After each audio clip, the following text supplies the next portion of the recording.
con, muy bien, igualmente ha sido, bueno, igualmente ha sido, pero muy, muy importante contarles que esta participación de Colombia fue de 256 personas. Esos fueron las y los delegados que participaron por Colombia y que nos encontramos con situaciones bastante difíciles en la Organización Internacional del Trabajo por parte de los empleadores. Es decir, ellos dicen que debe haber una fórmula en la Organización Internacional del Trabajo para bajarnos de normas como el diálogo social y como la negociación colectiva, y este año que era la huelga, igualmente el instrumento de la huelga. Y para resumir, dijeron que los derechos de la población LGTBQ y más son todos los derechos que se deben retirar porque esta población no está considerada dentro de los presupuestos hoy del desarrollo, del trabajo y mucho menos del capitalismo. Ese es así en síntesis el informe. Lo que estamos diciendo es que estamos muy preocupados y preocupadas por la política de los empleadores y la necesidad que tienen de en esta crisis retirar todos los derechos que hemos conquistado por años las y los trabajadores en el país. Sí, más o menos. Entonces, sin más preámbulo,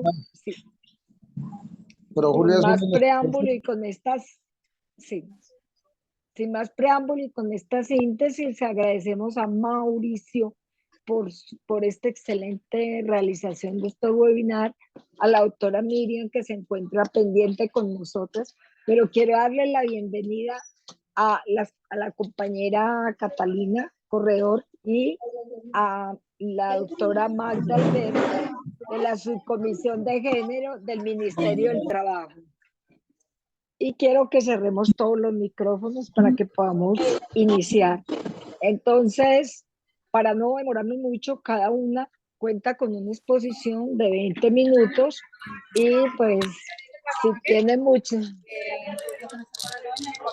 me tengo que retirar. Magno va a estar allí. Cualquier cosa. ¿Aló? Por favor. Ahora sí. Entonces, Mauro cierra todos los micrófonos y solo le dejamos la voz a la doctora Magda Alberto y luego a la doctora Catalina. La doctora Catalina va a empezar. Magda. Si quieren, pueden empezar. Entonces, la doctora es que nos culmine la charla que nos dejó con una introducción la semana pasada. Pues bienvenida, doctora. Se puede seguir. Hola. Iniciar. Gracias por la invitación de nuevo. Espero pues hoy poder abordar un poco más.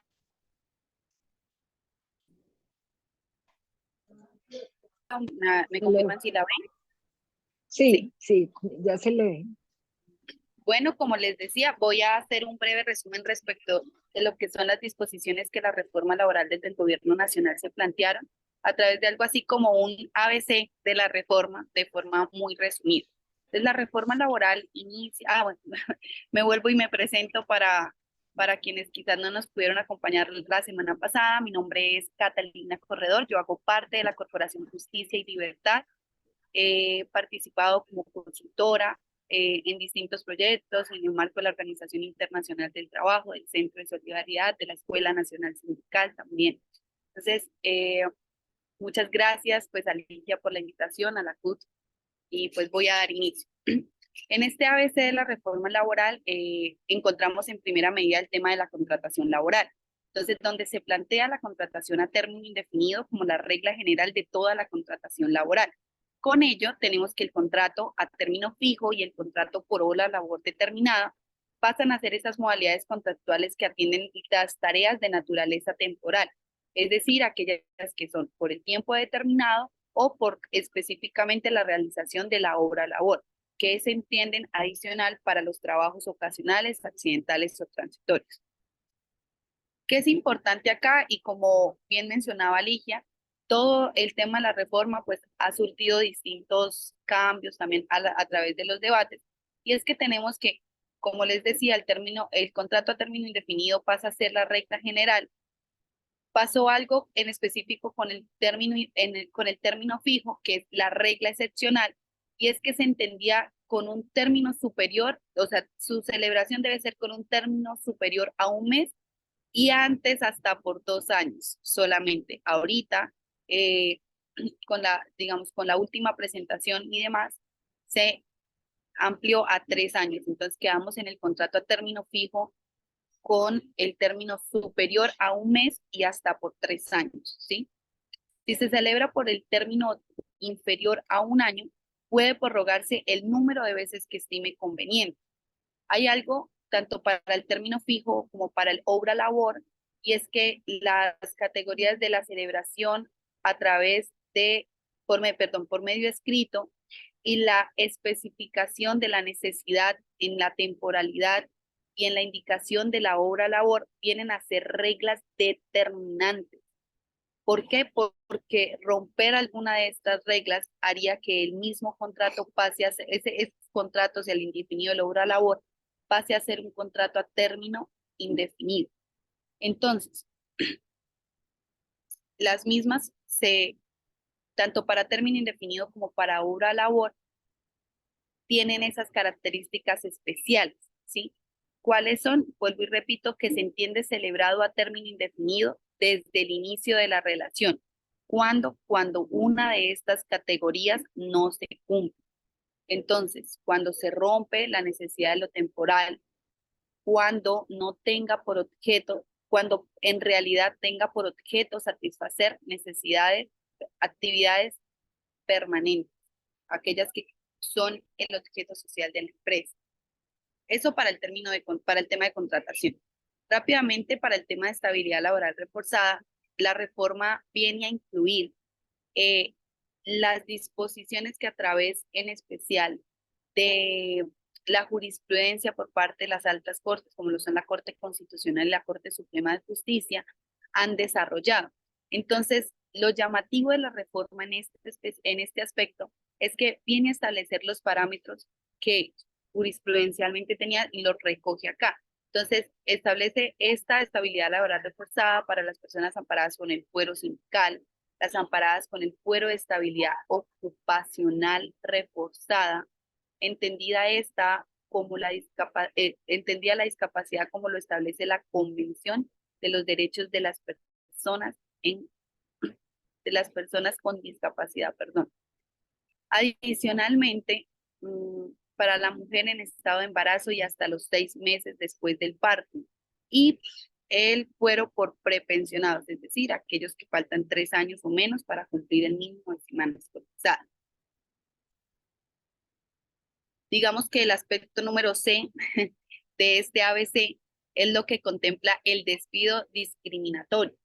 Y es que a nivel legal no existía la presunción del despido discriminatorio. Sin embargo, la reforma agrega esta disposición y establece que basta con que el trabajador afirme que el despido se motivó por razones discriminatorias, para que sea el empleador quien tenga a cargo la prueba de probar que ello obedeció o no a razones no discriminatorias. Es decir, se invierte esa carga probatoria a través de los hechos que motivan el despido, siendo ahora una obligación del empleador demostrar que las razones no fueron discriminatorias. En el marco de los procesos disciplinarios, el Código Sustantivo del Trabajo contemplaba las actuaciones disciplinarias únicamente que el trabajador debía ser escuchado. Era como la máxima en torno al proceso disciplinario. Claro, luego ha tenido a través de la jurisprudencia cómo debe garantizarse este derecho. Sin embargo, la reforma laboral viene a establecer como unos mínimos respecto a cómo debe surtirse el proceso disciplinario. Lo anterior en aras de garantizar el debido proceso, la presunción de inocencia, el derecho a la defensa y en especial respetar la imparcialidad. Estas son unas actuaciones mínimas que establece la reforma buscando tener como ese orden y esas miras respecto del proceso disciplinario. Otra de las grandes apuestas de la reforma laboral es lo que tiene que ver en materia de formalización laboral y por ello aborda otras modalidades de contratación, como lo son la tercerización y la intermediación laboral, ¿sí? Entonces, para ambas lo que busca es, y porque conocemos los problemas que las mismas tienen, en materia de intermediación laboral legal y en materia de tercerización irregular, lo que busca es establecer mínimos también respecto de que en ninguno de los casos se puede, por ejemplo, se puede intermediar si son actividades misionales permanentes. Entonces, voy a explicar así como de forma rápida. En materia de tercerización se establece primero quiénes son contratistas y subcontratistas autorizados para ejecutar obras. Adicionalmente, establece los requisitos para que exista verdadera tercerización, o sea, que la tercerización sea regular. Y para ello establece, digamos, las 3 reglas respecto de las autonomías, que exista autonomía técnica, autonomía administrativa y autonomía financiera. A su vez, tiene otro planteamiento muy importante y es que le extendió los beneficios legales y extralegales de esta empresa beneficiaria a los empleados, a los trabajadores, perdón, de la empresa contratista. Y también la extensión de la solidaridad, que si bien, digamos, es una de las máximas que siempre en estas dos modalidades contractuales hemos discutido a lo largo de los años. En materia de intermediación laboral, el nuevo texto normativo contempla la prohibición de contratar con empresas de servicios temporales, la realización de las actividades misionales y permanentes. A su vez, establece algo muy importante que es la presunción legal de verdadero empleador. Y es que a través de esta presunción legal de verdadero empleador, la empresa de servicios temporales se tendrá a la empresa usuaria de estas empresas de servicios temporales como la verdadera empleadora de las trabajadoras en misión. ¿Cuándo? Cuando se exceden los límites temporales fijados normativamente para que exista envío de trabajadores en misión, que en su máxima vienen a ser los 12 meses en los casos de aumento de producción y que por regla general es el tiempo que dura la novedad, es decir, el tiempo que dura la licencia, el tiempo que dura el permiso, el tiempo que dura la causa que origina el envío de ese trabajador en misión. Y adicional, como plantea desde el inicio de la disposición, cuando se celebran contratos con las empresas de servicios temporales para la atención de estas actividades o necesidades que son de forma temporal. Igualmente, extiende los beneficios de los trabajadores del contratista o del subcontratista, perdón, a, a los trabajadores de la empresa beneficiaria. En el caso de los contratos de prestación de servicios, se prohibió la celebración de esta clase de contratos para la realización de actividades subordinadas en empresas privadas.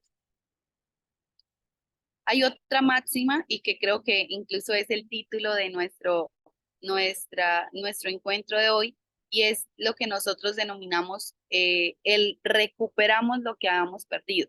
Y es que la disposición respecto de las jornadas y recargos nos devuelve un poco lo que teníamos. Entonces modifica el horario diurno y el horario nocturno, teniendo que el horario diurno se entiende aquel que se realiza entre las 6 de la mañana y las 6 de la tarde, y el horario nocturno entre las 6 de la tarde y las 6 de la mañana. De igual forma, el pago de los recargos dominicales y festivos, que pasan de ser remunerados con el 75% sobre el salario ordinario para un pago del 100% sobre este salario. En materia de contrato de aprendizaje, hay algo importante acá, y es que el mismo pasa a ser este contrato de aprendizaje se torna un contrato de trabajo completamente regulado por el Código Sustantivo de Trabajo. Entonces, ello implica esa extensión también de los beneficios legales y extralegales entre los cuales en su máxima está permitirle a este aprendiz la garantía de la libertad sindical, ¿sí? Adicional de recibir una remuneración que sea realmente justa. Actualmente el Código Sustantivo del Trabajo plantea para el contrato de aprendizaje un apoyo económico diferente tanto en la parte teórica como práctica, en la que la teórica es el 50% sobre el salario más salud y la práctica el 75% del salario más salud y ARL. Sin embargo, la reforma plantea una remuneración laboral y esa remuneración laboral nunca puede ser inferior al salario mínimo. Entonces, la teórica plantea un salario mínimo más salud, más pensión, más prestaciones, tanto legales como extralegales. Y en la práctica plantea exactamente los mismos para la teórica junto con el pago de la ARL. Otro tema de debate, mucha discusión, es el tema respecto del trabajo en las plataformas digitales de reparto o entrega, que incluso por noticias falsas y todo lo que implica la desinformación, pues durante el año se han dado esas discusiones respecto de cómo, de lo que se espera y de toda esa bulla respecto de lo que va a hacer. Entonces, como tal, la disposición lo que plantea es eh, iniciando con definir cuáles son estos trabajadores y trabajadoras. Entonces, inicia con la definición de quiénes son trabajadores digitales, refiriéndose a estos como aquellas personas que laboran para la realización de tareas de reparto o entrega. En consecuencia, les da todas las garantías individuales y colectivas.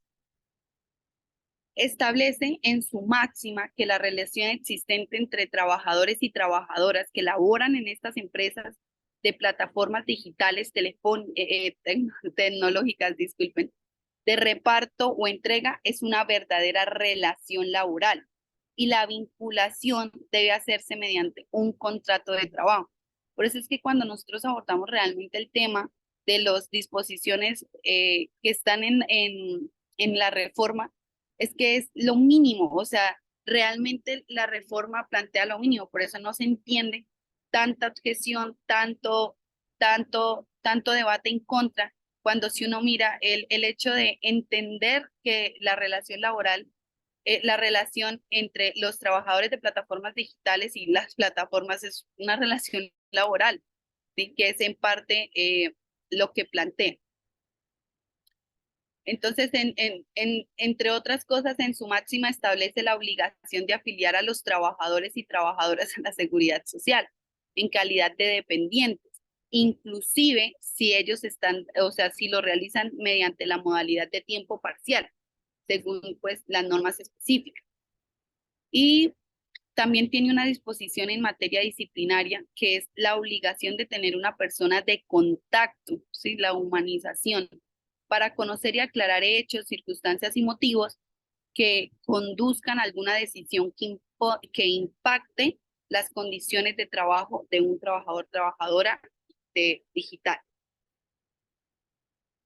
A su vez, ya me pasé como 2 minuticos, me voy a pasar unos 10 más para lograr terminar. La vez pasada les había alcanzado a explicar en sí todo lo que fue equidad y brechas, les voy a explicar contrato agropecuario y un poquito de lo que Ligia mencionó respecto del tema debate en la conferencia y que está también en nuestra reforma, que es todo lo que tiene que ver con transición energética. Transición energética, ay, perdón.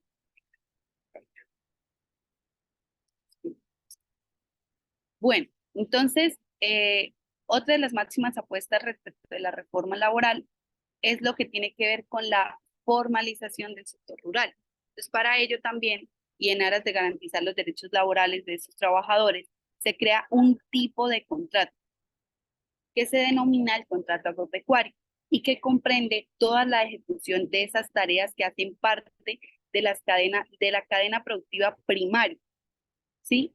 Entonces, en esa cadena productiva primaria se entienden que son esos productos que no son sometidos a ningún tipo de proceso industrial, donde se entiende que esta actividad agropecuaria está encaminada, por ejemplo, a la obtención de frutos o frutos primarios, tareas que son agrícolas, hortícolas, y donde efectivamente pues se excluye todo lo que tenga que ver con procesos agroindustriales. Este tipo de contrato tiene una característica y es que plantea que si la actividad realizada se hace por más de 27 semanas continuas bajo el mismo empleador, se entiende que hay un contrato a término indefinido, tal cual como lo conocemos. Y dentro del mismo, pues dentro del contrato agropecuario, no les está, no está permitida la vinculación de trabajadores agropecuarios a través de empresas de servicios temporales o a través de la modalidad de tercerización laboral. Igualmente, con la creación de este tipo de contratos se da la creación de una nueva modalidad de pago que se denomina el jornal agropecuario y que está precisamente creado para remunerar esta clase de contratos. Eh,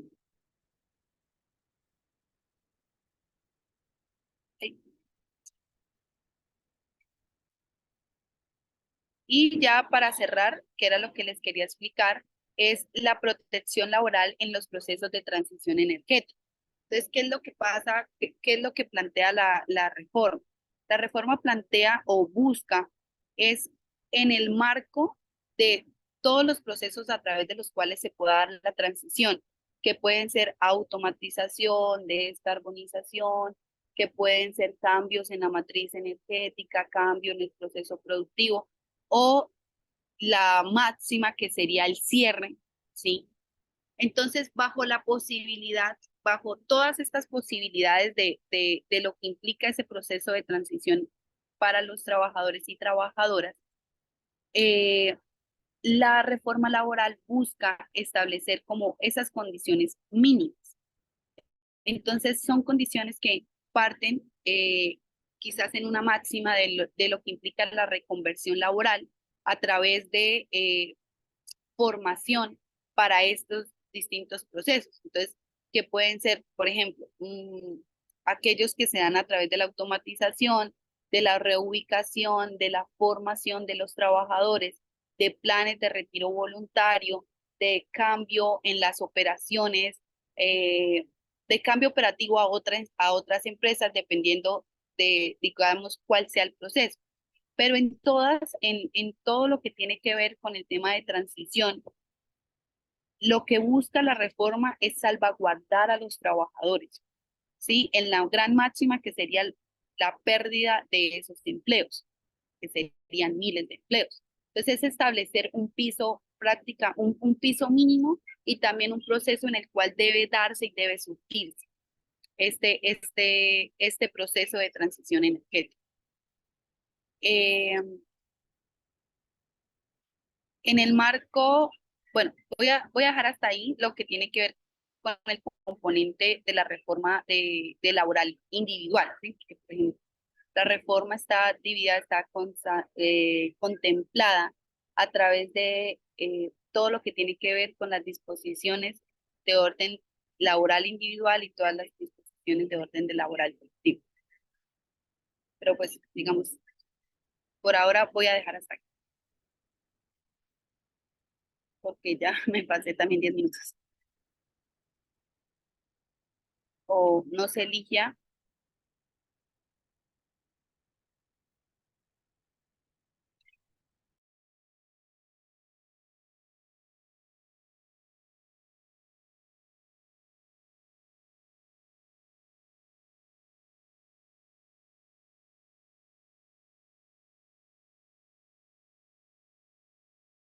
Listo, ya pueden reactivar el audio. Era que lo habíamos bloqueado mientras lo...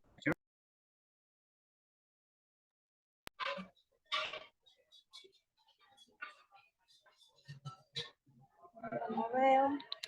Ahora, ya, ahora sí. ¿Ahora sí? Listo. ¿Y me Sí, pueden bueno, dar permiso para entonces, compartir? Ah, bueno. claro. Dale, no, Entonces, dale, Ligia. bienvenida Magda, Magda Alberto, gracias doctora Catalina. Yo creo que es muy importante que miremos algunos aspectos que nos presenta la doctora Catalina en cuanto a los contratos, en cuanto a la tercerización y avances en este tema. Solo decirles que pues ahora han pasado en primera instancia salud y la reforma pensional y creemos que también hay que hacerle un seguimiento muy puntual y esta reforma laboral pues tiene sus dificultades todavía en el debate, pero muy importante lo que nos aclara la doctora Catalina Corredor para irle siguiendo ir siguiendo el tema en los debates, saber cómo van, que creo que eso es de lo más importante para decirle en el día de hoy. Y pues le pedimos a la autora que nos espere después de la exposición de Magda y hacemos un conversatorio final sobre esos avances. Bienvenida Magda Alberto, la autora Magda es la directora de la Subcomisión de Género del Ministerio del Trabajo y nos ha eh, ilustrado durante todo este tiempo con el tema de género, que creo que es uno de los que nos preocupa por el atraso que tenemos en él. Entonces, sin más preámbulos, doctora Magda, adelante. ¿Quién pueda continuar?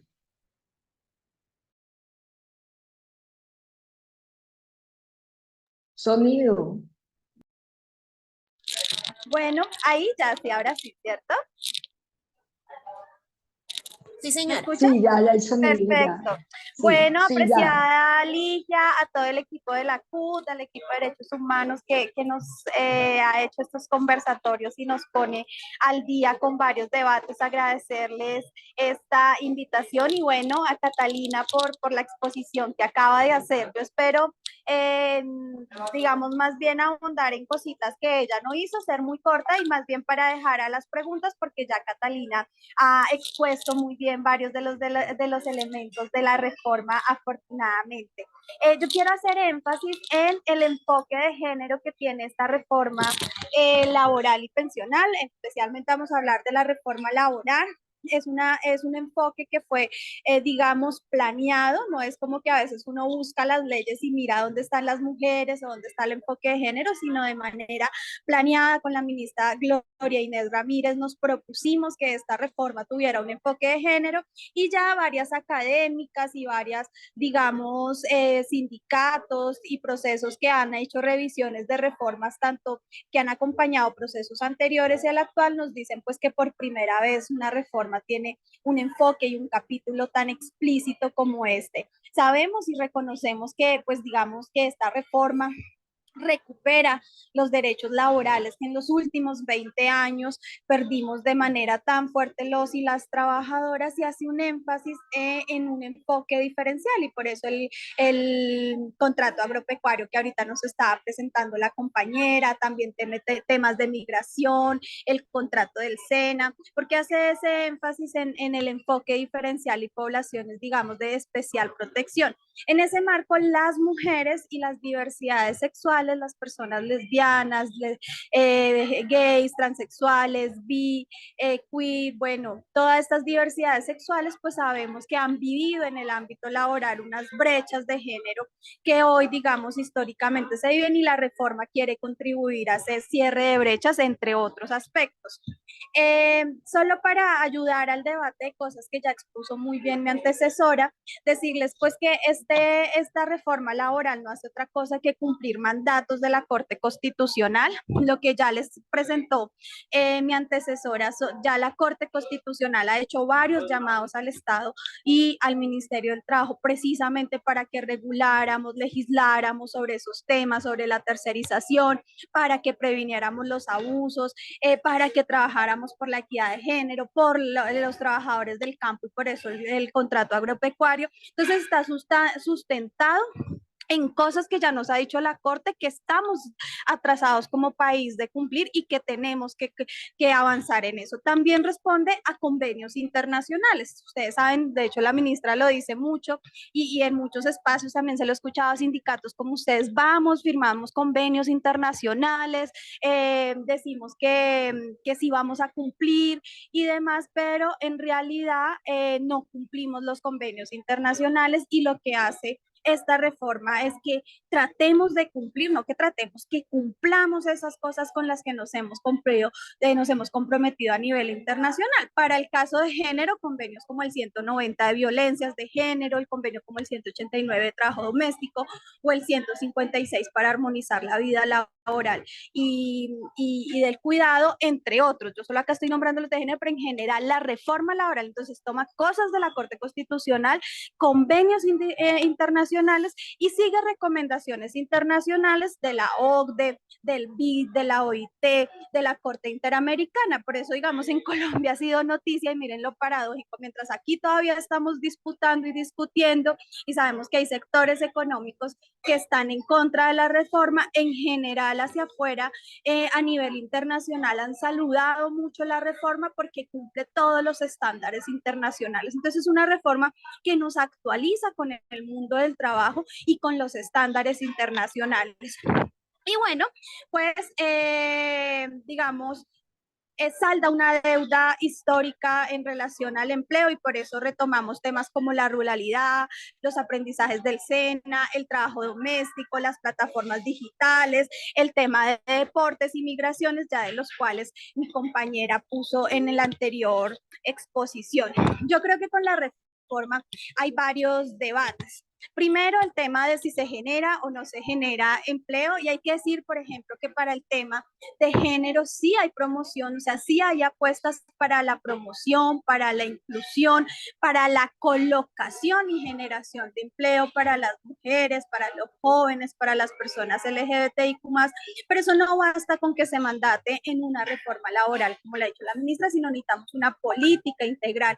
Y por eso también esto va acompañado del plan de desarrollo y de varios planes que se ha propuesto este gobierno del cambio para, digamos, cerrar esa brecha y sobre todo el tema de generación de empleo. Y otro debate que hay es que los sectores empresariales pierden con esta reforma. Nosotros hemos dicho, y yo quiero, digamos, acá transmitirles este mensaje y que hagamos un ejercicio. ¿Qué pasa cuando tenemos un empleo estable?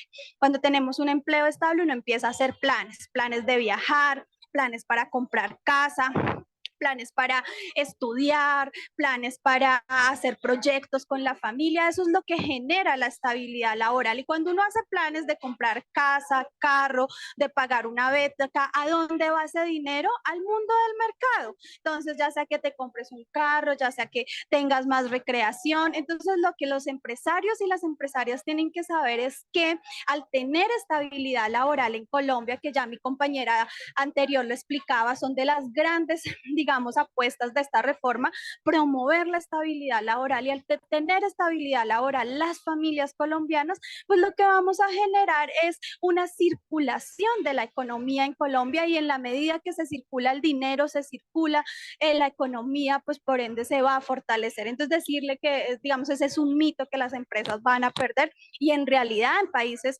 que han implementado las reformas laborales, insistimos, la estabilidad laboral lo que genera es una movilidad del mercado porque le da poder adquisitivo a los y las trabajadoras y eso es lo que estamos promoviendo también con esta reforma. Y bueno, de toda esta reforma se ha hecho desde la concertación y el diálogo, porque surge el contrato agropecuario, porque nos fuimos a hablar con los y las campesinas de Santander, de Boyacá, de La Guajira, porque surgen estas medidas de no discriminación, porque hablamos con las comunidades LGBTIQ+, y aparte de hablar con ellas en realidad, y acá Ligia me enseña mucho de esto, y varias de las compañeras que están acá, pues históricamente desde hace muchos años habían demandado y tenían estas propuestas los sindicatos, las poblaciones, pero también los empleadores, las empleadoras, y lo que hicimos fue retomar todo esto que ya se estaba.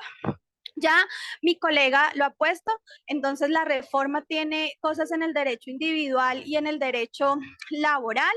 En el derecho colectivo ya mi colega ha puesto y ha expuesto la mayoría de estos temas: estabilidad laboral, límites de la tercerización. Y acá, por ejemplo, quiero poner, la reforma laboral no termina ningún tipo de contratación, sino es que ahora no se pueda contratar a término definido, o es que ahora no se pueden hacer contratos de OEPs, o ahora no se puede tercerizar. No, la reforma laboral lo que hace es recuperar derechos laborales, y cuando recupera los derechos laborales regulariza y previene y va a sancionar los abusos que se hagan de ciertos tipos de contratos. Para nadie es un secreto como, por ejemplo, celadoras o trabajadoras de los servicios domésticos en nuestros edificios, en nuestras oficinas, pese a que cumplen, o las mismas secretarias, entre otros cargos, pese a que cumplen profesores en muchos colegios privados en Colombia, pese a que cumplen un horario, tienen una subordinación, pese a que es un contrato que podría ser a término definido, tienen contratos, por ejemplo, de OPS. Entonces, lo que se quiere no es terminar ningún tipo de contrato, porque sabemos que en esta actualidad hay diferentes modalidades del empleo, pero sí regularizar, y cuando se tenga, pues sancionar cuando se haga abuso de cualquier tipo de contrato. Y bueno, pues también hay todo un tema en el derecho laboral colectivo, que yo creo que acá la principal apuesta es fortalecer, por supuesto, los sindicatos, todo el tema de lo colectivo, de podernos asociarnos, de poder tener derechos laborales, pero también, cuando decimos fortalecer, creemos que cada vez necesitamos sindicatos más grandes, más fuertes, y que lleguemos a negociaciones, digamos, colectivas más grandes, y no chiquitas, con sindicatos chiquitos y con arreglos chiquitos, sino necesitamos cada vez sindicatos más grandes que puedan hacer negociaciones amplias que al final favorezcan a los trabajadores, sindicalizados o no sindicalizados. Y estos ejemplos los tomamos sobre todo de los, digamos, países donde tienen mayor porcentaje de sindicalización. Yo sé que esto en algunos casos ha generado algunos debates, sobre todo el tema de los contratos a los sindicatos, pero insistimos, acá lo que se quiere es todo un fortalecimiento de lo colectivo y de sindicatos más grandes, que ustedes saben que con la estigmatización, con toda, digamos, el señalamiento y hasta asesinato que tuvieron los sindicatos en Colombia, pues lo que se hizo fue reducir su capacidad de actuación y su posibilidad de crecimiento, y lo que queremos es que se amplíe cada vez en sindicatos más fuertes y grandes en el país. Así pues, esta reforma tiene unos principios, y cierro con el de igualdad de oportunidades. Mi colega ya lo puso, solo recordarles entonces que hay una gran apuesta de enfoque de género, la contrarreforma que presentaron sectores económicos más poderosos de este país y algunos partidos tradicionales en el Congreso de la República quitaron del todo, o sea, en otros artículos le quitaban, le ponían, los modificaban, pero en el capítulo de género lo quitaron completamente. Y acá yo quiero que pongamos precisamente la mirada y nos demos cuenta qué es lo que realmente quieren estos sectores económicos tradicionales, que no quieren estos cambios y que no quieren proteger los derechos laborales, especialmente de los y las trabajadoras, de las mujeres y personas LGBTIQ+. Entonces, pues hay toda una apuesta por la formalización del trabajo doméstico, que precisamente son de las trabajadoras más pobres, más mal pagas, con menos salud, con menos pensión en este país, y eso queremos. Hay un reconocimiento de estabilidad reforzada, ya lo exponía mi compañera, para familias que estén gestando. En el Ministerio del Trabajo recibimos muchas denuncias por no pago de licencias de maternidad. No recibimos tantas, perdón, y estamos viendo que el problema hoy es en realidad en que las empresas están echando a las mujeres, a las familias, apenas se enteran que están en embarazo. Entonces, por eso ahí hay un capítulo especial en eso, un reconocimiento al trabajo de cuidado. Ustedes saben que hoy el mundo y la pandemia nos dejó la reflexión: ¿qué hacemos con las cargas de cuidado que especialmente están en la vida de las mujeres? Y en ese marco hay una flexibilidad flexibilización para que se armonice esa vida laboral con esa vida del cuidado. Nosotras cuando vamos con la ministra a muchos espacios nos dicen algunas empresas y en muchos en agencias de empleo y todos nos dicen, no, es que las mujeres no están buscando empleo. Y vamos y hablamos con algunas mujeres y les preguntamos si están buscando empleo y nos dicen, no, pues nosotras desistimos, no es que no estemos buscando empleo, sino que desistimos de buscar empleo o nos quedamos en la informalidad, pues porque no hay empleos formales con horarios que nos puedan ayudar. Por ejemplo, ustedes saben, todos entramos a trabajar a las 7 de la mañana y salimos a las 5 de la tarde y los jardines empiezan a las 8 de la mañana y terminan a las 4 de la tarde, por ponerles un ejemplo sencillo. Entonces ahí necesitamos horarios flexibles, jornadas sensibles que ayuden a armonizar. Ese es uno de tantos ejemplos que hay de las cargas de cuidado y que promueve la reforma laboral. También hay prohibición de la discriminación en espacios laborales hacia las mujeres y las personas LGBTIQ+. Mi compañera ya lo exponía y acá quiero poner una de las cosas más importantes de este capítulo, es que pone la carga de comprobar que el despido no es discriminatorio, es en el empleador. O sea, antes la carga de la prueba estaba en el empleado, ahora está en el empleador y eso, digamos, da un vuelco y precisamente apunta a la protección de los derechos laborales. Ya les decía, hay un fomento de la inclusión y la colocación laboral de las personas LGBTQ+, jóvenes, víctimas y personas con discapacidad. Esto es otro de los elementos que tiene la reforma. Nombra, reconoce, apuesta y promueve todo el tema de empleabilidad para personas con discapacidad y eso es muy importante. Esto también lo demandaron muchas comunidades y esta reforma por primera vez lo está poniendo. Hay un importante aumento de las licencias de paternidad y aquí les quiero contar un dato que nos daba la OIT. Cuando los hombres que tienen hijos menores de 5 años van y hacen una entrevista para buscar empleo y los empleadores les dan el empleo porque sienten que como un hombre con hijos menores de 5 años se va a quedar sin empleo. Pero si una mujer con hijos menores de 5 años va y pide el mismo empleo, el imaginario del empleador es no darle ese empleo. Miren cómo ahí todavía están los imaginarios sexistas, machistas, la segregación laboral, como todavía está el imaginario de que si empleo mujeres lo que hace es recargarme costos y a la hora de aumentar las licencias de paternidad podemos ayudar a quitar estos imaginarios sexistas y ir quitando ese, digamos, ese sesgo que había en que si contrato mujeres me cuesta más por las licencias de maternidad, en la medida que ahora hombres y mujeres van a tener el mismo derecho paulatinamente. También empezamos a ahondar en ámbitos que nos han traído las nuevas generaciones y nuevos debates como son otros tipos de licencias, por ejemplo, licencias no solo por maternidad o paternidad, sino licencias por casos de ciclos menstruantes incapacitantes, ¿no? Acá no es que entonces nos da el ciclo menstrual y no vamos a trabajar, no, pero sí hay acá en Colombia unos casos de unas mujeres que tienen unos ciclos menstruales incapacitantes. Acá las mujeres me entienden y seguramente tienen amigas, mamás, esposas, hijas que es que de verdad se paran y no pueden o pararse o de verdad, digamos, el flujo es muy, muy fuerte y pueden quedarse en su casa haciendo teletrabajo, cosas que ya nos enseñó la pandemia que es posible. Para los sindicatos y acá ustedes, las mujeres sindicalistas como Dori, como nuestras queridas colegas que siempre nos invitan a este espacio.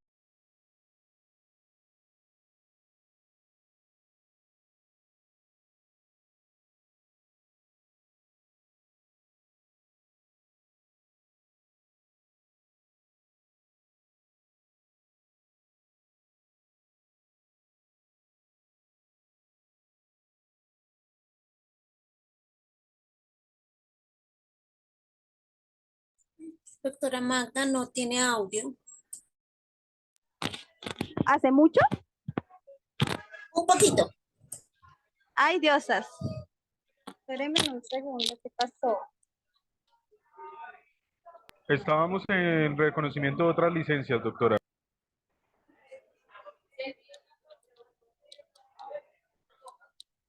En la incapacidad por... Listo.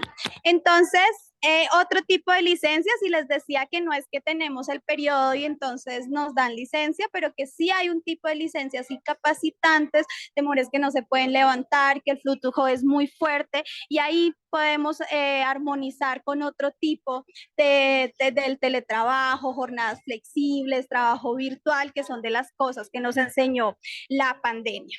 Y paso y voy cerrando a participación paritaria y equilibrada. Y acá quiero, digamos, reconocer que esto es un punto que ganaron, que promovieron mujeres como Ligia, como Dori, entre otras colegas sindicalistas de la CUT, de la CGT, de la CTT, todas, digamos, acá las mujeres del mundo del trabajo, de las empresarias también demandaron este punto, y es las mujeres en el mundo somos el 52%, y ya está dicho, acabó de pasar en el Congreso la ley de paridad que precisamente nos invita a que en todos los ámbitos, en lo económico, en las juntas directivas, en todos los ámbitos estemos 50% hombres, 50% mujeres, y por eso la reforma laboral pues promueve que exista una participación paritaria y equilibrada en las organizaciones sindicales y empresariales, y para ello, por ejemplo, se promueven unos rankings, unos estándares, que son cosas que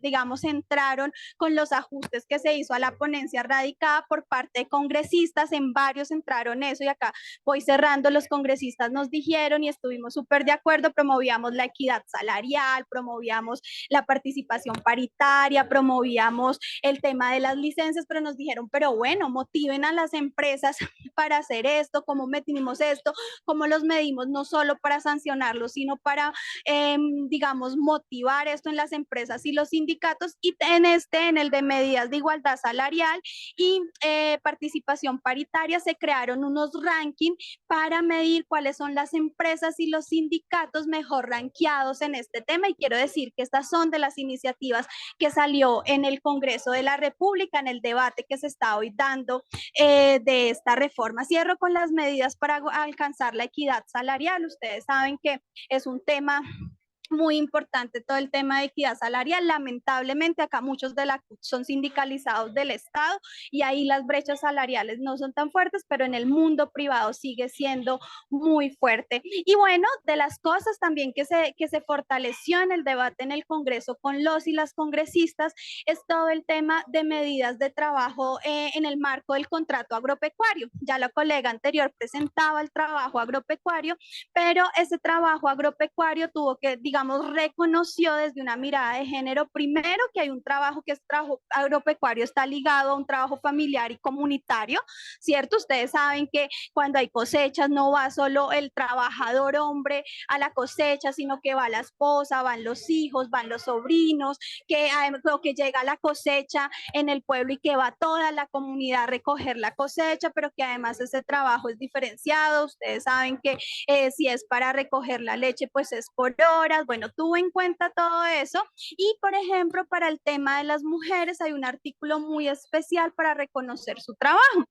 Muchas mujeres, familias campesinas nos contaban cómo para cuidar las fincas contratan al hombre, pero el hombre generalmente precisamente está con su esposa, con su familia, y entonces a la mujer le ponen a hacer trabajos como de cocina, como de limpieza de la casa, de cuidado de los animales en la finca, y ella casi que gasta o más tiempo, o igual tiempo, las mismas 8 horas de trabajo, pero solo pagan el jornal del hombre. Entonces ahí también hay apuestas muy importantes para reconocer el trabajo campesino, y ligado a eso, por ejemplo, se quiere hacer un tema de ubicar cuáles son hemos hablado mucho de los riesgos laborales que vivimos los que estamos en el trabajo formal, pero hoy también este gobierno está mirando los riesgos laborales que se viven en muchas profesiones o en muchos trabajos informales, como por ejemplo estamos haciendo un trabajo con los pesqueros y las pesqueras del Pacífico, cuáles son sus riesgos laborales, y lo mismo vamos a hacer con los y las campesinas en Colombia.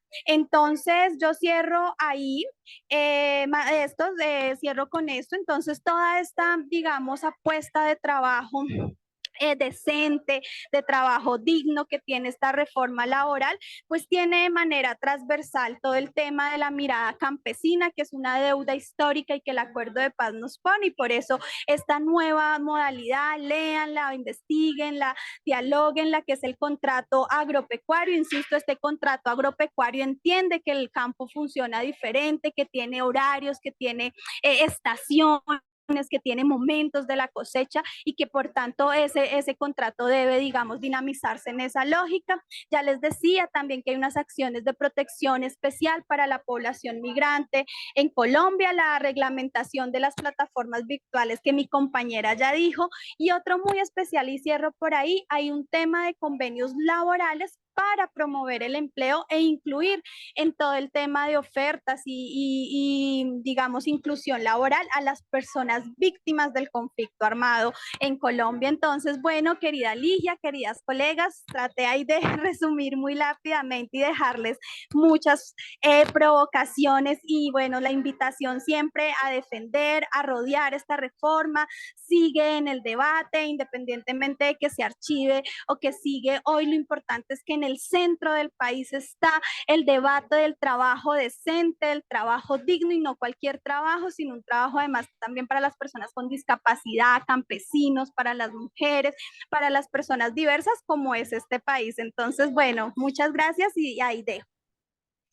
Magda, muchísimas gracias. Yo creo que Magda y Catalina hoy nos dejan dateados de algo muy fundamental, como lo es el proceso que llevan las reformas. Y qué bueno que todas las veces pudiéramos saber en qué van, cómo están todos los días, a ver si sí todos estos temas que le alinean un poco los derechos laborales y este camino a la adquisición de derechos laborales en un mundo tan desestructurado, y especialmente ayudar muchísimo a mujeres y jóvenes. Yo me volví defensora hoy de esta juventud que no encontró lo que yo encontré en mi generación: empleo, y empleo digno, no cualquier empleo, no el que yo cojo mi bicicleta y llevo un almuerzo y me tengo que ganar el salario sin ninguna contraprestación.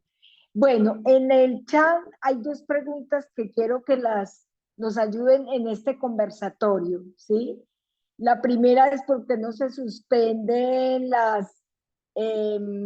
por qué no se congelan los concursos de la CNSC hasta que pase la reforma laboral? Pero esta me gusta más, y es que después de pasar los debates en comisiones y plenarias, pase a sanción presidencial cuando entre en vigencia la reforma laboral. La leo porque me parece que todos y todas estamos ansiosas, y muchas felicitaciones de verdad para Magda y para la doctora Catalina. Magda, con ese apoyo a las mujeres, nos ha dado también muchos ejemplos hoy en el ministerio. Importante que me parece que hay que destacar hoy es el proceso que tenemos hacia la equidad con licencias parentales, hacia erradicar la discriminación y la violencia con toda la población LGBTIQ+, y creo que eso tiene que ser obligatorio en el país, de que hoy la OCDE dice que es el tercer país en violencia hacia la mujer, en discriminación, es decir, en todos los flagelos que poseemos. La reforma va a servir mucho para eso.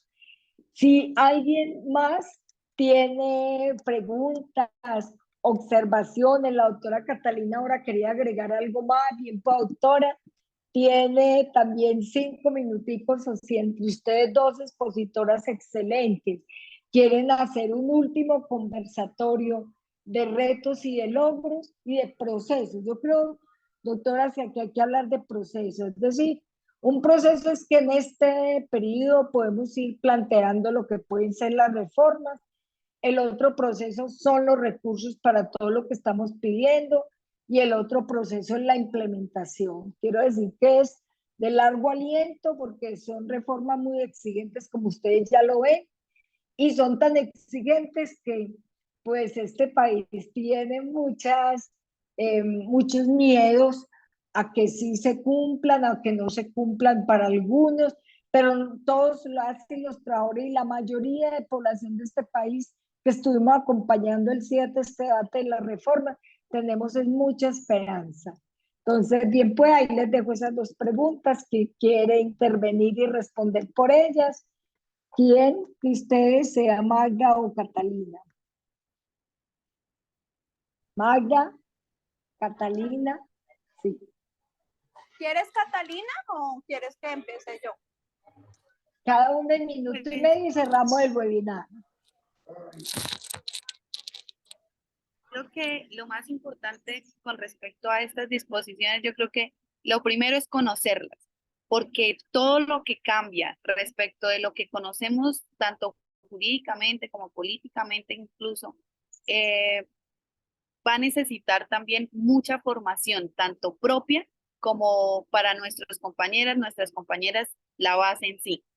Entonces, eso es realmente, creo que también uno de los retos, porque va a ser fundamental el actualizarnos, va a ser fundamental el ver lo que ahora tenemos y empezar también esa materialización de esos derechos que ya pues, la reforma nos presenta, pero tenemos que empezar a conocerlos y en especial para las organizaciones sindicales, es el ver cómo esta reforma se la juega por la libertad sindical, cómo se la juega por el derecho a asociación, negociación y la huelga, cómo quedan esas disposiciones respecto de la negociación, cómo queda la huelga, que es algo maravilloso ver ese texto ahí planteado respecto de ella, y es ver cómo vamos a hacer, y lo que decía la doctora Magda, respecto de nosotros tenemos los convenios, pero digamos necesitamos esa materialización de los mismos y es algo que a través de la reforma pues esperamos alcanzar. Entonces creo que también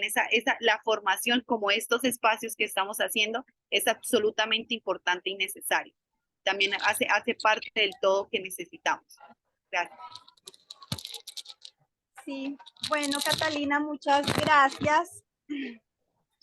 A mí me encanta escuchar, no conozco a Catalina, pero me encanta escuchar que una colega que no conozco, que no trabaja en el Ministerio del Trabajo, ha entendido, sabe, está ayudando a hacer la pedagogía de las reformas, porque eso es lo que necesitamos, como acabas de decir, apropiar, que todos nos sepamos las reformas, pero además también creo que no ha sido un trabajo tan difícil, no porque no tengamos que hacer el trabajo, sino porque además recoge cosas que históricamente, que ustedes nos han dicho, que desde muchos sectores nos han propuesto y que más bien tenemos la deuda como Estado y como institución de avanzar al respecto. Sobre la primera pregunta, ¿por qué no frenamos el concurso del servicio civil, de la comisión del servicio civil? Entonces recuerden que esta reforma es la sombrilla para todo el tema laboral, pero esta reforma no hace énfasis en regular el empleo público, es la sombrilla, pero no lo regula. Quien lo regula es el servicio público y en general, digamos ahí,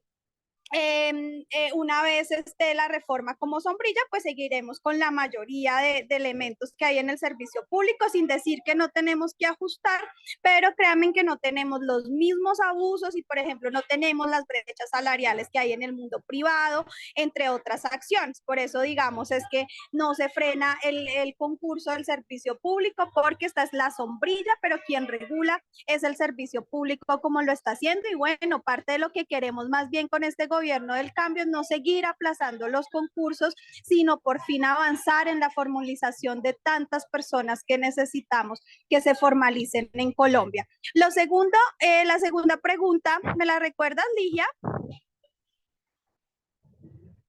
La segunda pregunta es que después de la sanción del presidente, sí. la Listo. reforma, ¿cuándo Listo. podemos hacer uso de esa maravilla? En general, la mayoría de leyes se reglamentan en el año siguiente al ser legislada. Sin embargo, dependiendo, hay varios artículos, por ejemplo, el de trabajo doméstico le da un plazo de 6 meses. El tema de violencias, que lo no nombré, Ligia, que es tan importante y a veces como es el más importante, pareciera que es el obvio. Hay un artículo muy lindo, muy especial de la reforma que retoma el espíritu del convenio 190 de la OIT que nos ha acompañado tanto y que nos ha apoyado tanto para que en Colombia avancemos en este tema, pues retoma ese espíritu del tema de prevenir, sancionar y atender las violencias de género y contra las personas LGBTIQ más en el ámbito laboral. Entonces, por ejemplo, de ese artículo, la reforma le da un plazo al Ministerio del Trabajo para reglamentar al respecto. Y hay cosas que inmediatamente toman vigor. Entonces, depende del artículo, eso tendrá, digamos, sus variaciones, pero a más tardar, la mayoría de leyes tenemos un año para que ya se reglamenten del todo y se puedan, digamos, avanzar del todo. Entonces, bueno, muchas gracias, Ligia. Insistir que hoy lo importante de estas reformas es que sigamos debatiendo, que nos demostraron que es posible seguir luchando por los derechos laborales y que hay que seguir, digamos, insistiendo en trabajos dignos desde los estándares internacionales, porque precisamente en el diálogo con la reforma, hablando con diferentes países, con entes internacionales, pues nos dimos cuenta que sí es posible el trabajo digno y decente, y vamos a tener que seguir trabajando durante todos estos próximos años en esa apuesta. Entonces, bueno, un abrazo para todos y todas. Ligia, Catalina, muchas gracias. Muchas gracias a Magda, doctora Magda Alberto, y gracias a la doctora Catalina, una joven abogada también. Creo que con estas jóvenes el país va a estar muy bien y creemos que este impulso de hombres y mujeres jóvenes en la reforma laboral es lo que hace parte del cambio en el país. Las y los esperamos para que entre 8 días escuchemos los avances también con enfoque de género en el pliego estatal, cómo quedaron los acuerdos y para que miremos cómo va a ser la teleconsulta y la telemedicina en la reforma a la salud. Es decir, esa reforma a la salud que se propone desde el nivel nacional al territorial, una excelente consulta, cómo la vamos a vivir. Muchas gracias, una feliz tarde para todos, todas. Gracias, Mauricio. Ligia, ¿se acabó el tiempo? Sí, dime. No, una preguntita que me queda ahí en el tintero. Hablaba la doctora Magda de la reglamentación de la reforma que viene después. La pregunta mía es que yo trabajo en un hospital público de primer nivel, donde nuestros ingresos son de la cápita. Esa reforma laboral es plata. ¿Eso también lo tiene en cuenta el gobierno o hay que reestructurar la UPC para adquirir más recursos para poder pagarle esto a sus compañeros? Magda. Muchísimas gracias por esa pregunta. En general, los temas que ya están hoy propuestos en la reforma pasaron por Hacienda, tanto en la reforma pensional y laboral. Y entonces, juntas reformas, digamos, hoy tienen el aval y hoy, digamos, están acorde a la regla fiscal del país. Sí, pero habrá que volver a hacer un ejercicio ya con la reforma final y demás, cómo queda ese tema. Pero en general, lo que hoy está aprobado por la regla fiscal de Hacienda. Muchas gracias, Magda. Bueno, muy amable. Muchas gracias, compañero, por su pregunta tan interesante. Una feliz tarde para todos y todas y nos vemos el próximo martes de 1 a 2 p.m. Gracias. Gracias. Hasta luego, Ligia. Hasta luego, Magda. Que pase buena tarde.